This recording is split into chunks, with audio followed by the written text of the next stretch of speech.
بەپێی هەڵسەنگاندنی ڕێکخراوی کوردستان بۆ هەمووان بۆ کار و چالاکی پەرلەمانتاران و بەدەداچوونەکانیان لە ئەنجومەنی نوێنەرانی عێراق، سۆران عومەر ئەندامی فراکسیۆنی کۆمەڵ پلەی یەکەمی هەیە لە بۆ دەداچوون و نووسراو بۆ چارەسەرکردنی کێشەکانی هاوڵاتیان و تاکە پەرلەمانتار کە 3 دۆسیەی گرنگی ئاڕاستەی دەستەی دەستپاکی عێراق کردووە و لەسەر ئاسی بازنەکەی خۆشی پلەی یەکەمی بەدەستهێناوە.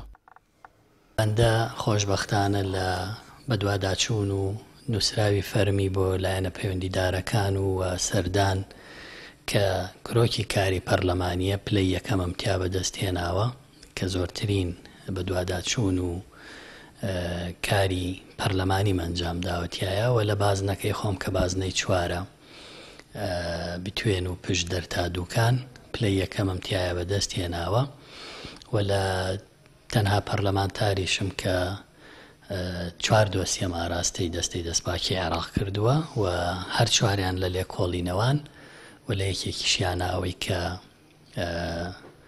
داوای دەست لە کارکێشانەوەیم کردووە تا ئەو کاتەی دۆسیەکە یەکلایە بێتەوە بەڕێوەبەری بانقی بازرگانی عێراقیە لە کارەکەی سەحەبیەت کراوە تا ئەو کاتەی دۆسیەکە یەکلایە بێتەوە. توانیمانەوەی کە لەسەر شانمان وەکو ئەرکی کاری پەرلەمانیە ئەدای بکەین و لە ئاستی ئەو متمانە و بەڵێنانابین کە لە ڕابردووە بە دەنگدەرەکانمانمان داوە.